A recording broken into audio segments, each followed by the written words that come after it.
안녕하세요. 오늘도 사연 살롱을 찾아주셔서 감사합니다. 예전에 결혼할 뻔할 사람이 사자 들어가는 직업인 변호사라며 강남 30평대 아파트를 원했어요. 정확히는 남친 엄마가 요구했죠. 그래서 부동산 어플 돌려가며 강남을 비롯해 서울 전 지역이며 경기도까지 30평대 아파트 집값을 다 확인했어요. 대체 얼마 정도를 하는 아파트를 남친 엄마가 요구하는지 확인하기 위해서요. 그동안 아직 부동산 시세를 정확히 파악하고 있지 못했던 저는 까무라치는 줄 알았네요. 세상에 이 수많은 아파트들의 값이 그렇게 비싼 줄은 꿈에도 몰랐어요. 세상엔 부자가 참 많더라고요. 남친 엄마가 원하던 강남 30평대 아파트 값은 25억이 넘던데요.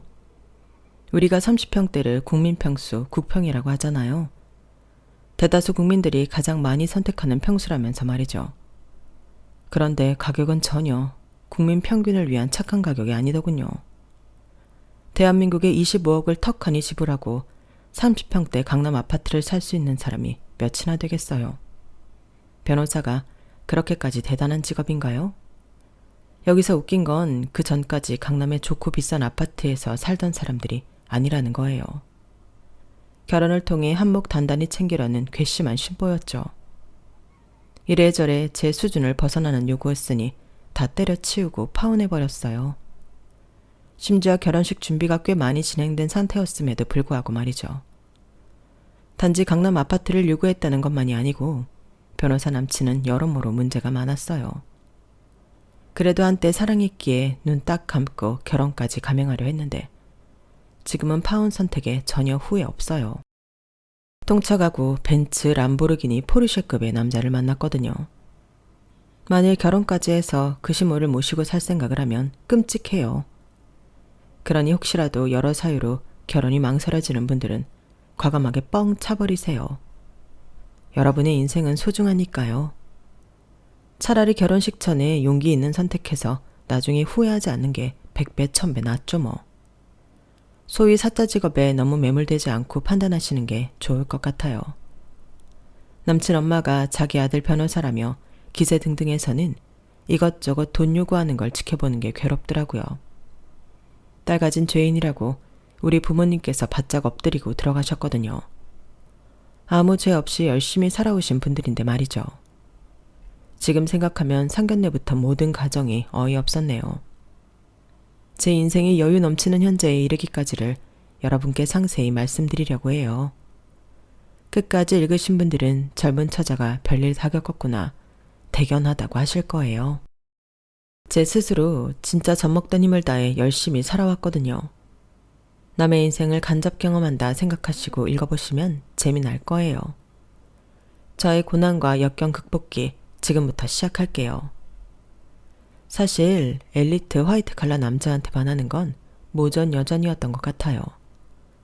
저희 엄마도 멋지게 양복 입고 일하는 사람들 보면 그렇게 멋졌다고 하더라고요. 너희 외할아버지는 평생을 노동일하다가 돌아가셨잖아. 그걸 보면서 반드시 공부 잘하는 사람, 사무실에서 편하게 펜대 굴리며 일하는 사람이랑 결혼하고 싶었나 봐. 너희 아빠와도 처음 만난 게 외할아버지가 옥상에 매단 줄에 의존한 채 건물 외벽 실리콘 쏘고 페인트 다시 칠하는데 갑자기 떨어질 뻔한 위기가 와서였지. 전 외할아버지와 아빠 이야기만 나오면 신기해했어요. 다들 제가 기억하지 못할 때 돌아가신 분들이었기 때문이죠. 아빠가 떨어질 뻔한 할아버지를 구해주신 거야? 와, 대단하다. 우리 아빠 완전 슈퍼맨이었는데? 옥상에 매단 밧줄이 끊어질 뻔한 걸 아빠가 옥상에 담배 피러 갔다가 발견하고 바로 119에 신고해서 구해줬다더라고. 아빠 덕분에 할아버지가 목숨을 구할 수 있었지. 혹시 그걸 누가 고의로 끊으려고 했는지 경찰 수사까지 시작되어서 내가 유일한 가족으로 경찰서에 갔다가 아빠를 처음 만나게 되었어. 검은 양복에 넥타이 맨 너희 아빠가 얼마나 멋있던지 한눈에 반해버렸지 뭐니? 그렇게 엄마 아빠는 사귀게 되고 불같이 사랑했어. 하지만 아빠 집안이 꽤 잘 사는 집안이라 어른들이 우리 만남을 인정해주지 않았어. 그 와중에 우리 진주를 갖게 되고 아빠가 가출해서 엄마와 함께 살게 됐지. 할아버지까지 모시고 같이 살았는데 너무 허무하게 급성 간경화로 할아버지가 빨리 돌아가시고 말았어. 우리 세 가족은 사이가 더 단단해졌지. 우리 진주와 엄마 아빠는 평생 행복할 줄로만 알았어. 그런데 젊은 사람도 너무 쉽게 떠나버리더구나. 전 엄마가 갑자기 눈물을 흘리신 이유를 잘 알고 있었어요. 저도 어렴풋이 기억나는 일이었거든요. 제 기억 속의 아빠는 진짜 슈퍼맨처럼 완벽하고 멋진 분이었어요. 가끔 한 번씩 아빠의 엄마인 친할머니가 와서 우리 집을 다 뒤집어 엎고 갔어요. 여전히 엄마 아빠 그리고 제가 태어난 가정을 인정하기 싫은 거죠. 그럴 때마다 아빠는 아주 든든한 방패막이가 되어줬어요. 그런 아빠가 교통사고로 한순간에 돌아가시고 말았어요. 충격에 빠진 엄마와 저 단둘이 조촐하게 장례를 치르는데 친할머니가 장례식에 와서 난리를 쳤죠. 특히 우리 엄마를 정말 잡아 죽이려 들었어요. 내 아들 잡아먹은 년. 네 년이 기어코 내 아들을 사지로 몰아넣었구나. 내 아들 내놔라. 내 귀한 아들 내놔. 우리 엄마는 졸지에 죄인이 되어 할머니께 용서를 빌었어요. 전 그런 엄마가 이해가 잘 되지 않았죠. 죄송합니다, 어머님. 진주 아빠가 그렇게 허망하게 떠나버릴 줄은 몰랐어요. 평생 백년해로 할 줄 알았는데 저희 모녀는 앞으로 어찌 살아야 할지 막막하기만 합니다. 그러자 할머니의 눈빛이 돌변하더니 옆에서 함께 울고 있던 제 손목을 이끌고 어디론가 데려가라고 하시더라고요. 그럼 진주라도 내놔라 이년아. 내 아들을 핏줄이라도 데려가서 키우며 살아야겠다. 내가 손녀딸한테 잘해줄지 아닐지는 장담 못하겠다만 그래도 내 아들 닮은 손녀딸인데 데려갈란다. 그제서야 엄마도 정신을 차리고 할머니한테 대들었어요. 어머님, 그게 무슨 소리예요? 절대 안 돼요. 우리 진주 데려가면 저 진짜 못 살아요. 우리 딸은 내 목숨과도 같은 아이예요. 어머님이 데려가서 우리 딸한테 잘해주기나 하겠어요? 절대 안 돼요. 엄마는 제 몸이 바스라지도록 품에 꼭 안고 절대 안 빼기겠다며 다짐에 다짐을 하셨어요. 할머니는 장례식장을 온통 깽판 놓고 진상 부리다가 결국 집으로 돌아가셨어요. 그제서야 안심을 한 엄마와 전 부둥켜 안고 엉엉 울었어요. 내 딸 진주야, 무슨 일이 있어도 엄마가 평생 널 지켜줄 거야. 절대 그 누구에게도 뺏길 수 없어. 난 못 먹고 못 누리고 살아도 우리 딸은 진짜 잘 키워줄 거야. 넌 내 목숨과도 같은 아이니까. 아빠의 장례식을 마친 후 엄마와 저는 얼른 짐을 싸서 바로 서울로 향했어요. 혹시라도 또 친할머니가 찾아와서 절 뺏어간다고 으름장 놓을까 봐서요. 서울에서 어느 동네가 어디 붙어 있는지도 잘 몰랐지만 귀동냥으로 꽤 부촌인 곳을 찾아서 갔어요. 그래도 부촌에 자리 잡으면 콩고물이라도 좀 떨어질까 싶어서요. 어차피 엄마와 제가 도시 빈민으로 살아야 할 것은 뻔했죠. 시골에서 아주 조그만 집 한 칸 처분한 돈으로는 이곳에서 반전세도 힘들었거든요. 별다른 기술이 없던 엄마는 세탁소 앞에 구인공고가 난 것을 보고 저와 함께 들어갔어요. 천만다행히도 그곳에 아주 인자한 세탁소 주인 할머니가 계셨죠. 엄마는 거의 사정하듯이 머리를 조아리며 빌었어요. 사장님 안녕하세요. 저희 모녀가 시골에서 살다가 남편 죽고 시어머니가 우리 딸 뺏어가려 해서 거의 도망치다시피 서울로 올라왔습니다. 구인공고대로 세탁일을 좀 하면서 배울 수 있을까요? 죄송합니다만 이곳 경력은 없습니다. 세탁소 할머니는 쯧쯧 혀를 차며 우리 모녀를 가엾게 봐주셨어요. 아유, 이렇게 젊디 젊은 여인이 벌써 과부가 됐어? 그쪽 팔자도 나랑 비슷하게 세구먼. 그래도 자네는 나보다 낫네. 난 젊어서 온 가족 바다낚시 갔다가 배가 뒤집히는 바람에 남편이며 자식들까지 다 죽고 나만 살아났는데. 그래, 어디 갈 곳은 있고? 세탁소 뒤편에 창고방 있는데 그래도 두 사람 누울 자리는 될 거야. 갈 곳 없으면 여기서 쭉 살면서 세탁소 일해도 돼. 네, 반값은 안 받을 테니. 저와 엄마는 진짜 머리가 땅에 닿도록 연신 감사하다며 절을 해댔어요. 엄마의 직장과 거처까지 한 번에 해결된다는 게 꿈만 같았죠. 세탁소 주인 할머니는 근처 아파트에 살고 계셨는데 정말 내 할머니처럼 잘해주셨어요.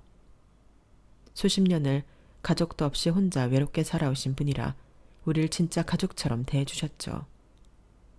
전 엄마가 세탁소 일을 하는 동안 쪽방에서 숙제도 하고 공기놀이도 하며 엄마와 함께 있을 수 있었어요. 엄마가 일하는 걸 곁에서 바라볼 수 있다는 게 너무 좋아서 밖에 나가 친구들과 놀지도 않고 세탁소 쪽방에 들러붙어 있었죠. 부촌이라 그런지 세탁소 일감은 정말 많았어요. 특히 부잣집에서 일하는 파출부 아줌마들이 세탁물을 많이 가지고 왔어요. 장사가 꽤 잘 되는 세탁소였죠. 하루는 웬 무당 손님이 찾아왔더군요. 그리고는 일하고 있는 우리 엄마와 절 향해 알 수 없는 소리를 해댔어요. 새로운 일꾼들인가 보구만. 관상을 보아하니 남편이 일찍 죽을 팔자로구만. 맞지? 세탁소 할머니와 저 그리고 엄마 또한 깜짝 놀랐어요. 혹시 누구한테 들으셨어요? 네, 맞아요. 젊은 나이에 과부가 됐네요. 내가 신내림 받은 지 얼마 안 돼서 용하긴 하지. 내가 또 귀한 정보 하나 줄게. 과부댁은 죽을 고비 넘길 팔자야. 그런데 어떻게든 악을 써서라도 살아남아야 해. 그럼 100살까지 살 수 있을 거야. 저기 전년이 딸년이요? 저것도 한번 꼬꾸라질 날이 올 텐데 다시 일어서면 큰 부를 얻게 될 거야. 그러니 좌절하지 말고 열심히들 살으라고. 알았지? 그 무당은 세탁소에 일감을 맡기고는 우리 모녀에게 윙크 한번 찡긋 날리고 유유히 갔어요. 무당의 멘트를 듣고 좋아해야 할지 말아야 할지 우리 모녀는 어리둥절해하고만 있었죠. 세탁소 주인 할머니가 그 정적을 깨주었어요. 아니 저 무당은 내가 과부 선배인데 왜 내 미래는 점쳐주질 않고 그냥 가는 거야? 참 이상한 여편네일세. 자, 다들 신경 쓰지 말거라. 의사로 따지자면 그냥 돌팔이일 뿐이니까. 너희 모녀는 언제나 열심히 살고 있으니 좋은 일만 가득할 거야. 주인 할머니는 언제나 좋은 말씀만 해주셨어요. 우리 모녀에게 친자식, 친손녀딸처럼 정말 잘해주셨죠. 할머니라고는 하지만 아직 60대였기에 정정하셨어요. 김장김치를 비롯해 반찬들도 손수해서 우리 먹으라고 주시고 무거운 코트 세탁물들도 몇 개씩 척척 옮길 정도로 건강하셨어요. 전 그런 할머니를 정말 잘 따랐고 가끔은 할머니의 따뜻한 아파트에서 세탁소 할머니와 단둘이 잘 때도 있었어요. 아무래도 한겨울에는 세탁소의 창고방보다는 아파트가 훨씬 따뜻했으니까요. 할머니, 아파트에서 자는 건 처음인데 정말 따뜻하고 좋네요. 우와, 할머니가 진짜 내 할머니였으면 좋겠어요. 피가 섞이고 안 섞이고가 뭐가 중요하겠니? 이참에 내가 진짜 진주 할머니 하지 뭐. 엄마랑 떨어져서 이 할미랑만 아파트에서 자는 게 괜찮니? 엄마 안 보고 싶어? 지금은 엄마 안 보고 싶네요. 아파트가 워낙 좋아서 말이죠. 아이고 귀여운 강아지 같으니라고. 이 말년에 이게 무슨 복이니? 네 엄마도 진짜 내 친딸 같고 우리 진주는 진짜 내 귀한 손녀딸 같으니 말이야. 에이 할머니 무슨 말년이에요. 100살까지 사셔야죠. 이렇게 저희 모녀와 잘 지내던 할머니께서 갑자기 살이 쭉쭉 빠지시더니 말기암 판정을 받고 말았어요. 그 소식에 너무 암울한 우리 모녀도 할머니의 투병 기간 동안 같이 살이 쭉쭉 빠졌죠. 하늘이 무너질 것 같은 슬픔이었거든요. 세탁소 할머니는 그래도 상태가 아주 안 좋아지기 전에 저희 엄마 손을 꼭 잡고 당부를 하셨어요. 진주 엄마야, 아마도 예전에 왔던 무당이 난 얼마 못 살게 보여서 나한테는 아무 말도 안 했나 보다. 그 무당 말처럼 너랑 진주는 그 어떤 고난과 역경이 와도 악착같이 잘 살아내야 한다. 알았지? 난 이제 수십 년 전에 떠나보낸 우리 아들들과 남편을 만나러 갈 수 있다는 생각에 오히려 행복하다. 마음속으로 워낙 그리워했기에 아마도 날 서둘러 불렀나 봐. 천국에서 말야. 내 마지막 선물로 이 가게와 아파트 그리고 갖고 있던 현금을 너희 모녀에게 다 주고 떠날 테니 이걸 미천으로 삼아 잘 살길 바란다. 특히 우리 진주 잘 키워라. 진짜 내 손녀딸이나 다름없는 진주를 곧 볼 수 없게 된다니 그게 참 아쉽구나. 무덤덤하게 말씀하신 할머니는 본인이 호스피스 병동에 들어가기 전에 말씀하신 대로 엄마한테 다 명의를 넘겨주셨어요. 엄마는 일단 세탁소 일을 중단하고 주인 할머니 간병에 최선을 다했어요. 하지만 호스피스 병동에서 얼마 못 사시고 돌아가시고 말았죠. 예전에 아빠가 돌아가실 때는 제가 너무 어렸기에 진정으로 슬픔을 느끼지 못했던 것 같은데 이번엔 달랐어요. 내 피가 섞인 가족이 아니었음에도 불구하고 마음이 찢어지도록 아팠어요. 저희 모녀는 할머니가 돌아가신 후 그 유언처럼 정말 열심히 살았어요. 우리 거처를 할머니가 사시던 아파트로 옮기고 세탁소를 조금 더 밝게 리모델링해서 운영했어요. 엄마 특유의 친화력과 꼼꼼함으로 세탁소는 이전보다 훨씬 더 장사가 잘 됐죠. 시장통에서 꽤 오래 장사하다 보니 시장 상인들과도 잘 지냈어요. 특히 옆집 과일가게 사장님이 항상 신선한 과일을 많이 가져다 주시는 등 우리 모녀에게 정말 잘해주셨죠. 그 과일 아저씨는 20대에 결혼해 이른 나이에 사별하고 혼자 사는 40대 아저씨였어요. 그냥 노총각인 줄로만 알았는데 슬픈 사연이 있던 분이었죠. 그런 아저씨가 우리 엄마한테 관심을 보인다는 게 제 눈에도 보이더군요. 진주 어머님, 아니 순자씨라고 불러도 될까요? 멜론 좋아하시죠? 진주도 저번에 멜론 한 줄 줬더니 잘 먹는 것 같아서 가져왔어요. 어머, 과일가게 사장님 또 오셨네요. 저번에 주신 거봉도 잘 먹었는데 또 이렇게나 큰 멜론을 갖고 오셨어요? 아니, 좀 흠집 있는 거, 못 파는 상품 갖다 주시는 건 괜찮지만 이렇게 좋은 상품을 파셔야지 저희를 왜 주세요? 받으면서도 너무 죄송했어요. 우리 엄마는 눈치가 없는 건지 아저씨가 엄마를 좋아하는 것 같은데 도통 마음을 열어주질 않더라고요. 답답한 마음에 제가 나섰죠. 아니 엄마, 과일 아저씨가 엄마 좋아해서 이렇게 좋은 과일 매번 주시는 거잖아. 그걸 아직도 모르고 있었어요?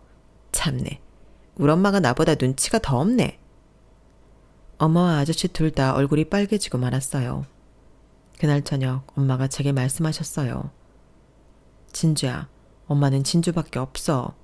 괜히 과일가게 사장님한테 이상한 소리 하지 말어.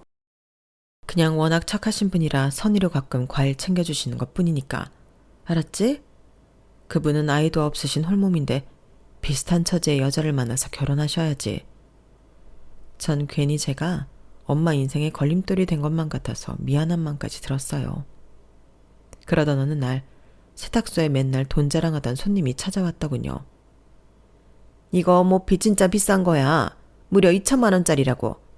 내 남편이 해외로 출장 갔다가 사준 거예요. 그러니 이거 털끝 하나 상하게 하면 안 돼요. 알았지? 야, 근데 여긴 장사가 잘 되는 세탁소라서 그런가 왜 노시 이렇게 많이 걸려 있어요? 전 속으로 또 재수없는 아줌마가 찾아왔네 라고 생각하고는 친구들과 놀러 나갔어요. 그리고는 한참 후에 세탁소로 돌아왔어요. 세탁소 마감하는 시간이라 엄마와 함께 집에 돌아가기 위해서 말이죠. 그런데 엄마가 세탁소 쪽방에 누워 계시더군요. 너무 힘들어서 잠깐 쉬시나 하고 들어가 봤더니 뭔가 이상했어요. 세탁소 천장에 걸려있던 수많은 옷들이 거의 없어지고 엄마의 입에 약간 거품이 흐르고 있었죠. 전 엄마를 계속 깨워봤지만 좀처럼 일어나지 못하셨어요. 엄마 어떻게 된 거예요? 얼른 일어나 보세요. 전 너무 놀란 마음에 옆집 과일가게 아저씨한테 SOS를 청했어요. 아저씨, 우리 엄마가 이상해요. 세탁소에 옷도 거의 없고 엄마가 방에 쓰러져 계신다고요. 어떡해요? 뭐라고? 아니 순자씨가 갑자기 왜? 진정해라 진주야. 아저씨가 다 알아서 할게. 과일가게 아저씨는 119를 직접 불러주고 응급처치도 해줬어요. 엄마는 정신을 차릴 듯 못 차리는 형국이었죠. 응급실에 가서 겨우 정신이 돌아왔고 경찰에도 신고를 했어요. 깨어난 엄마가 이렇게 진술을 하더군요. 맨날 돈 자랑하던 그 여자가 고급 모피를 세탁해달라며 맡기고는 나한테 드링크 하나를 줬어요. 피곤한 맘에 저도 다 들이켜버렸죠. 그런데 그 후로 앞이 핑핑 돌고 정신이 나가버리더라고요. 그 여자가 사기꾼인 게 확실했어요. 악질인 것이 엄마에게 독한 수면제를 주고서는 세탁소에 옷까지 날름 다 가져가 버린 거죠. 목숨까지 위험할 수 있는 순간이었어요. 그런데 이 여자의 행방이 묘연하여 잡지를 못하고 있었어요. 둘째 엄마가 손님들에게 다 배상해줘야 할 위기에 처했어요. 부천이었기에 고급스러운 비싼 옷들이 많았는데 우린 딱히 보험에도 들어놓은 것이 없어서 우리 돈으로 다 갚아줘야 했어요. 엄마는 매우 난감해했지만 책임감 있게 다 갚아주기로 결정하셨어요. 동네 장사인데 신의를 잃으면 안 된다면서 말이죠. 세탁소 할머니가 돌아가시면서 우리에게 남긴 유산 중 세탁소는 유지하고 살고 있는 아파트를 팔아서 모두 변제하기로 했어요. 대신 우린 전세로 계속 살 계획이었죠. 과일 가게 아저씨는 우리 모녀가 이 지경이 돼버린 게 너무 속상하고 안타까워 계속 상황을 물어보셨어요. 엄마는 아저씨한테 모두 다 말했죠. 살고 있는 아파트 팔고 저희가 전세로 전환해서 살면서 차액으로 옷값 다 갚으려고 해요. 돈이 없으니 이렇게라도 헤어져 뭐. 에휴, 우리 모녀에게 아파트 남겨주고 돌아가신 세탁소 할머니께 참 죄송하기만 하네요. 순자씨, 아파트 팔지 말아요. 내가 돈 빌려줄게요. 서울에서 집 한 채는 갖고 있어야 어려움 안 당하고 살 수 있어요. 나도 코딱지만한 집이지만 내 집 마련해 놓으니 든든하더라고요. 말씀만 하세요. 내가 어떻게든 다 빌려드릴게요. 그리고 아주 천천히 여유 생기면 갚아도 돼요. 이자 같은 거 필요 없고요. 엄마는 아저씨의 제안에 아무 말도 못하고 고개 숙여 흐느껴 울었어요. 엄마는 너무 고마운 마음에 제안에 면목이 없어 대답도 못하고 울었던 것 같아요. 괜히 엄마가 우니까 저도 덩달아 눈물이 나더군요. 말이라도 그렇게 해주는 과일 가게 아저씨가 너무 고마웠어요. 평소에 절 보면 환한 미소로 항상 반갑게 맞아주는 것도 진짜 고마웠고요. 전 아저씨한테 달려가서 매달려 안고는 제 속마음까지 다 말했어요. 아저씨 감사해요. 먼저 우리 엄마 살려주셔서 정말 고맙고요. 근데 아저씨, 우리 아빠 해주면 안 돼요? 나 아저씨 같은 아빠 있으면 너무 좋을 것 같아요. 과일도 많이 먹고 나한테 잘해주고 맨날 목마도 태워주고 말이죠. 아저씨, 우리 엄마 좋아하잖아요. 서로 좋아하는 사람끼리 결혼해서 사는 게 맞잖아요. 내 말 틀렸어요? 저의 당돌한 제안에 우리 엄마와 아저씨는 또 얼굴만 빨개지고 말았어요. 그렇게 몇 달이 흐르고 초등학교 고학년이었던 저의 제안대로 엄마와 과일 가게 아저씨는 재혼을 하게 되었어요. 드디어 저에게도 든든한 아빠가 생긴 거죠. 그때 그 바람만큼 후회 없는 바람은 없었네요. 용기 내어 제 속마음을 말해서 엄마 아빠의 오작교가 되어준 게 제가 살면서 가장 잘한 일 같아요. 결혼식도 하기 전부터 전 과일 가게 아저씨에게 아빠라고 불렀어요. 새아빠란 단어도 싫더라고요. 그냥 아빠라고 부르는 게 좋았어요. 우린 한 가족이 되었고 얼마 지나지 않아 엄마는 40대 초반의 나이로 쌍둥이 동생을 낳아줬어요. 저와 나이 차이가 매우 많이 나는 동생들이었으므로 제가 기저귀도 갈아주고 잘 키워줬어요. 엄마는 세탁소 일로 아빠는 과일 가게 일로 항상 바빴으니까요. 전 나름대로 열심히 공부해서 서울에 있는 꽤 좋은 대학에 입학할 수 있었어요. 비록 서울대는 아니지만 어린 동생들 뒷바라지하면서 공부한 것 치고는 선방했다고 생각해요. 대학교 가서 알바도 열심히 하면서 예쁜 옷도 몇 벌 사입고 또각 구두도 신고 다니니 아주 가끔 모델 제안을 받기도 했어요. 제 키가 170cm가 넘게 컸거든요. 하지만 그냥 회사원이 돼서 따박따박 월급을 받는 안정적인 생활을 하고 싶었어요. 모델 일은 생명이 짧다고 생각했거든요. 그렇게 끼가 있는 것 같지도 않았고요. 그런데 우리 세탁소가 있는 시장의 한 사진관에서 증명사진 하나 찍어주면 우리 가족 사진을 공짜로 찍어주겠다는 제안이 왔어요. 대신 제 증명사진을 스튜디오 밖에다가 걸겠다면서 말이죠. 전 가족사진 공짜로 찍을 생각에 바로 오케이 했어요. 사진관 사장님의 제안대로 우리 가족과 제 증명사진을 찍고 시장 스튜디오 밖에 우리 사진들이 떡하니 걸렸어요. 길을 지날 때마다 왠지 뿌듯하더라고요. 그런데 한 달쯤 지났을 때 모르는 번호로 연락이 왔어요. 대뜸 그 사진 이야기를 꺼내더군요. 혹시 사진관 관계자분이세요? 전 여기 세탁소 집 딸내미예요.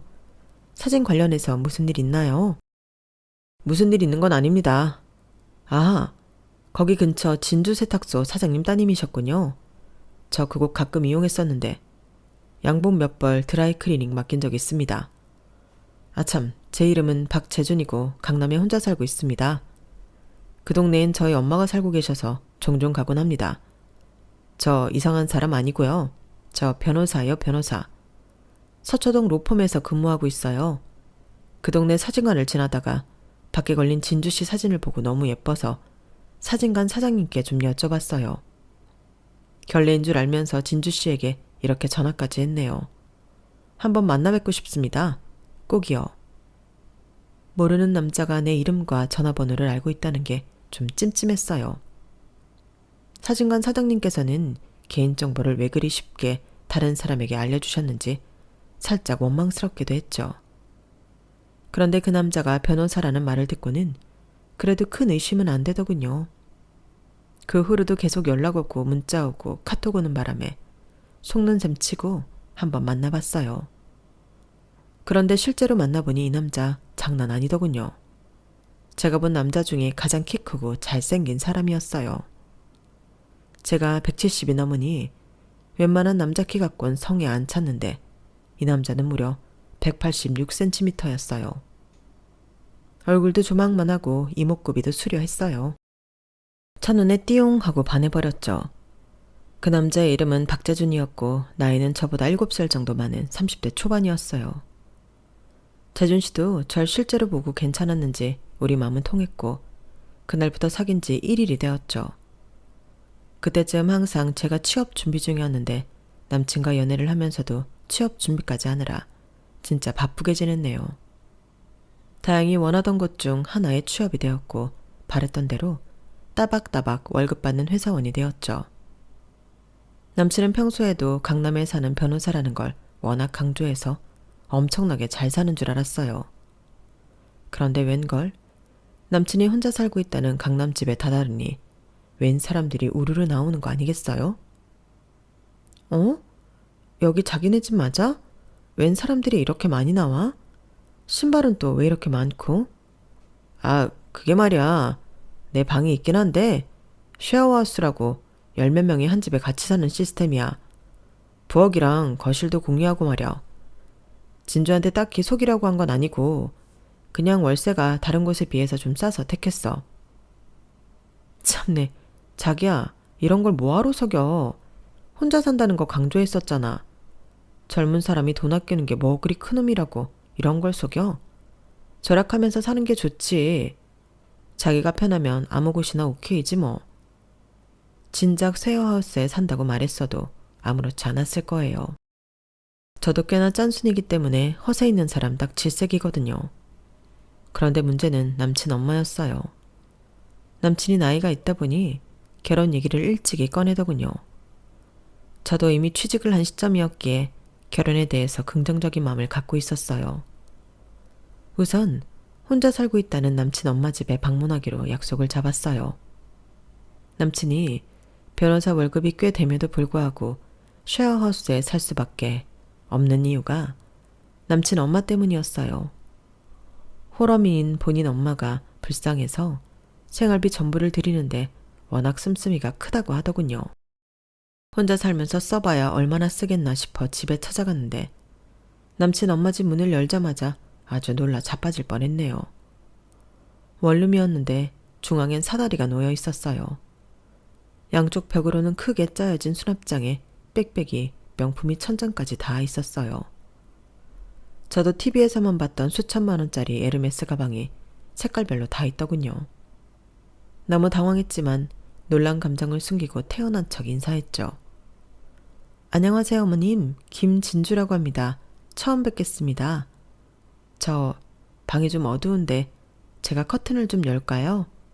바깥에 햇볕이 참 따뜻하거든요. 남친 엄마는 첫 만남부터 신경질적이었어요. 야, 어디 남의 집에서 커튼을 연애만에 해? 직사광선은 절대 안 된다. 우리 애기들 가죽 다 파래진다고? 전 애기가 있다는 소리에 너무 놀라서 다시 물어봤어요. 헉, 어머님, 이 집에 애기들이 있나요? 어디 애기들이 있죠? 진짜 애기 말고 여기에 있는 수백 개의 내 명품 백들과 명품 구두들이 다 진짜 가죽으로 만든 소중한 내 애기들이라고. 이것들이 다 얼마인 줄이나 알아? 듣자 하니 넌 세탁소집 딸이라며. 니네 아빠는 과일집하고 말이야. 아, 말 안 해도 비디오지. 명품관 근처에도 못 가본 하층민임이 분명해. 텔럼트 뺨치는 내 변호사 아들을 너 같은 여자애한테 준다는 게 진짜 말이 안 된다고 생각한다. 이쯤 됐으면 그만 이 자리에서 나가주지 그러니? 우리 아들과도 헤어지고 말이야. 넌 눈치코치도 없니? 전 화가 났어요. 코딱지만한 원룸에 살면서 한 사람 누울 자리도 부족한 공간에 명품 백을 머리에 이고 자는 꼴이라니. 그러면서 나에게 하층민이라 칭하다니 참을 수 없었죠. 어머님, 말씀이 너무 심하시네요. 이 돈 다 재준 씨가 변호사 일해서 벌어다 준 돈으로 사신 거 아닌가요? 차라리 저 백들 다 팔아서 방을 한 칸 넓히시는 게 건강에도 좋겠어요. 제 말이 틀린가요? 눈 부릅뜨고 남친 엄마한테 대들고 있는데 띵동 하고 벨이 울리더군요. 남친 엄마가 나가봤더니 원룸 건물 주인인 것 같았어요. 아니 아줌마, 저기 명품 백들 저렇게 쌓아놓을 돈은 있고 집 월세 낼 돈은 없는 거야? 이거 너무하잖아. 맨날 아들내미 변호사라면서 자랑만 하면 뭘 해? 월세도 못 내는 걸. 나 더 이상은 못 기다려. 얼른 내든가 방 빼든가 하라고. 남친 엄마는 꿀먹은 벙어리가 되어 아무 말도 못하고 있었어요. 내겐 그렇게 큰 소리 뻥뻥 치며 모욕하더니 슈퍼갑인 건물주에겐 깨갱하는 모습이었죠. 남친은 아들 입장에서 자기 엄마가 난처해 보였는지 본인이 나서서 상황 정리를 하더군요. 죄송합니다, 사장님. 제가 변호사인 거 잘 아시죠? 제가 돈 열심히 모아서 엄마가 밀린 월세 최대한 빨리 갚을게요. 설마 변호사인 저를 못 믿으시는 건 아니죠? 자, 여기 명함 하나 드릴게요. 살다 보면 법률 분쟁에 휘말릴 때가 있기 마련인데 그때 저 찾아오시면 무료 변론 해드릴게요. 그러니 저희 엄마 사정 조금만 봐주시면 감사하겠습니다. 연신 꾸벅이며 죄송하다던 남친을 보고는 원룸 주인은 더 이상 큰 소리 안 내고 돌아갔어요. 남친이 변호사라 그런지 말은 잘하더군요. 그런데 그 말빨로 본인 엄마를 좀 설득해서 사치 습관을 고쳐야 돈이 모을 텐데 자기 엄마한테는 한없이 너그러운 것 같았어요. 엄마, 너무 신경 쓰지 마시고 엄마가 밀린 월세는 제가 알아서 할게요. 일단 오늘은 저랑 진주 그만 가볼게요. 그런데 엄마, 저 꼭 진주랑 결혼하고 싶어요. 제 운명의 여자라고 생각하고 있어요. 허락해주세요. 다음에 상견례 자리 마련해 볼게요. 남친 엄마는 저를 죽일 듯이 노려봤지만 자식 이기는 부모 없다고 얼마 지나지 않아 결혼을 허락해 줬다더군요. 막상 결혼 허락을 받고 나니 저런 여인을 심호로 맞이해야 하는 게 좋은 건지 나쁜 건지 잘 모르겠더라고요. 우리 집 쪽에선 제가 남친과 결혼한다니까 엄청 좋아하셨어요. 아마도 전문직이니 더 환영하셨던 것 같아요. 어쨌든 남친의 적극적인 주도하에 결혼 준비는 진행되었고 상견례만 남겨놓고 있었어요. 사실 우리 커플은 가장 중요한 신혼집 문제를 해결하지 못하고 있었어요. 전 아무 데서나 월세살이해도 괜찮은데 남친은 그렇지 않은 모양이었어요. 자기야, 우리 결혼식장만 예약해놓고 정작 살 집은 왜 알아보지 않는 거야? 내가 대신 알아볼까? 자기 월급 얼마나 모아놨어? 로펌 연봉 꽤 된다고 그랬었잖아. 난 직장 다닌 지 얼마 안 돼서 한 5천 정도 모았어. 진짜 택시 한 번 안 타고 여행 한 번을 안 가고 모은 돈이야. 나?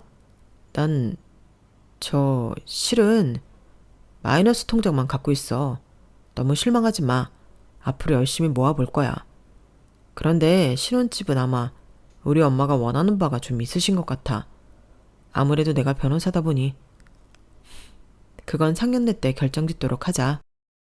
명생이 전문직에 종사하는 사람이 몇 년간 한 푼도 못 모으고 오히려 마이너스 통장을 갖고 있다니 머리가 띵해졌어요. 신혼 때는 원룸에서 월세로 살아도 좋다는 마음으로 상견례 자리를 나갔어요. 그런데 저희 엄마 아빠도 생각해 놓으신 부분이 있더라고요. 사돈어른 귀한 사이를 맞이하는데 저희가 손 놓고 있을 수만은 없죠. 저희 딸내미가 대기업 다닌 지 얼마 안 돼서 5천만 원 정도 모았다고 하니 그 돈으로는 혼수를 해가면 될 것 같습니다. 신혼집은 저희 부부가 경기도에 30평 아파트를 갖고 있는데 그걸 우리 딸 신혼집으로 사용하면 좋을 것 같습니다. 명의도 사위랑 딸내미 공동명의로 넘겨주도록 하겠습니다. 사돈어른 생각은 어떠신지요? 어떠긴 뭐가 어때요? 경기도? 참네, 서울도 아니고 경기도라고? 변호사인 내 아들 무시하는 것도 정도가 있지. 강남 30평대 아파트 아니면 내 아들 결혼 못 시킵니다. 무조건 강남입니다, 강남. 전 너무 화딱지가 나서 그 자리에서 부동산 어플을 켜고 남친 엄마한테 보여줬어요. 어머님, 강남 30평대 아파트 가격 보세요. 25억이 넘는다고요. 변호사가 그리도 대단한 직업인가요? 재준 씨도 아마 25억 벌려면 한참 걸릴 겁니다. 드디어 명확해졌네요. 저도 이 결혼 안 할랍니다. 어머님 같은 시어머니 모시면 골이 아프겠네요. 엄마 아빠 얼른 일어나세요. 집에 가자고요. 재준 씨, 우리 결혼이고 뭐고 다 쪽네요. 우리 관계 여기서 끝이라고요. 전 모두에게 최후 통첩을 날리고 우리 가족만 데리고 식당을 나와버렸어요. 뒤에서 남친이 제 원피스 자락을 끌고 가지 말라고 버텼지만 손을 탁 치면서 말했죠. 난 씀씀이 해픈 사람 딱 질색이야. 우리가 맞벌이를 한다고 해도 아마 시어머니 명품 백 사는 속도를 따라잡지 못할 거야. 난 감당 못해. 아니, 감당하기도 싫어. 그냥 쿨하게 헤어지자고. 이렇게 선언하고는 우리 관계를 쪽냈어요. 남친 연락을 다 차단해버려서 그 후로 남친에게 연락이 왔는지 안 왔는지 모르겠네요. 그리고는 한참 지나서 전 30대가 되었고 한 남자와 결혼하게 됐어요. 운이 좋게도 진짜 강남 찐 부잣집 외동아들이었죠. 돈만 보고 결혼한 건 아니었는데 남편이 이렇게 잘 사는 사람인 줄 사귈 땐 몰랐네요.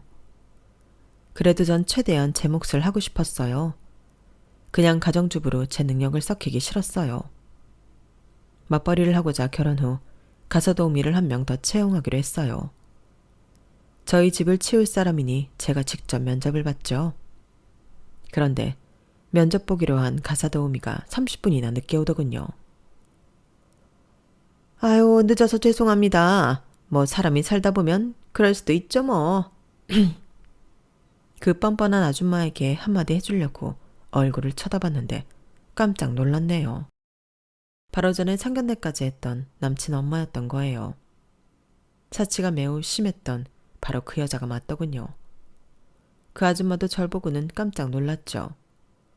아니, 너도 여기 가사도우미 면접 보러 왔냐? 네가 강남의 대골 같은 집에 웬일이냐? 참네, 내가 남편이랑 여기 집 공동명의로 소유하고 있소이다. 여기는 신혼집이라고요. 아줌마야말로 변호사 아들 두고 왜 여기 파출 보러 왔어요? 내 아들도 다 망해버렸어. 웬 사기 사건에 휘말려서 지금 변호사 자격정지 먹고 감옥에 가 있다. 다 지인 잘못 사귄 탓이지. 아유, 불쌍한 내 아들. 명품 빼기고 뭐고 다 팔아도 생활이 안 되더구나. 거렁뱅이가 다 됐지 뭐냐. 아, 내 팔자야. 충격적인 그 집 상황을 들으니 좀 놀랐어요. 한편으론 약간 쌤통이란 생각도 들더군요. 어쨌든 나한테 반말 찍찍하면서 내 집에 와서 신세 한탄하는 이 아줌마가 꼴보기 싫었어요. 얼른 나가세요, 아주머니. 면접 탈락이에요. 전 성실한 아주머니 원해요. 안 그래도 다른 집보다 시급도 훨씬 높게 쳐주는데 아줌마 같은 사람 필요 없어요. 얼른 나가요. 전 남친의 엄마는 제 팔을 붙잡고 거의 매달리다시피 하며 빌었어요. 아유, 진주야. 내가 얼마나 너를 생각하고 있었으면 네 이름도 잊지 않았겠니? 한 번만 내 사정을 가엾게 여기고 날 좀 채용해주지 않겠니? 이 정도 월급 주는 것 없더라. 내가 일 열심히 해볼게. 어?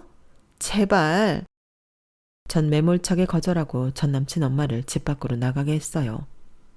누군가에게 이렇게 야박하게 군 건 아마 제 인생에서 처음인 것 같네요. 이 사실을 남편에겐 당연히 비밀로 했고 엄마 아빠에게만 말했어요. 그랬더니 아빠는 이렇게 말씀하시더군요. 진주야, 잘했다. 우릴 무시했던 작자들한테 최고의 복수를 했구나. 우리 진주가 잘 사는 게 최고의 복수가 아니고 뭐겠니? 저도 긍정적인 아빠처럼 생각하려고 해요. 열심히 살아온 우리 가족에게 하층민이니 뭐니 잔뜩 모욕 줘놓고 본인이 나락에 빠져버린 그들에게 동정심 따윈 생기지 않네요. 여러분도 저처럼 누군가에게 험한 일 당하거든 나중에 보란듯이 잘 사는 모습을 꼭 보여주세요. 그게 최고의 복수인 것 같네요. 지금까지 저의 파란만장했던 결혼 전 이야기를 읽어주셔서 감사합니다. 말은 이렇게 했지만 그저 평탄한 인생이 최고인 거죠. 오늘도 내일도 평생토록 평안한 인생을 즐기시길 기원할게요. 모두들 복 많이 받으세요. 여러분, 사연 댓글에 응원과 현명한 조언 부탁드려요. 좋아요와 구독은 저에게 큰 힘이 됩니다. 오늘도 좋은 일 가득하세요.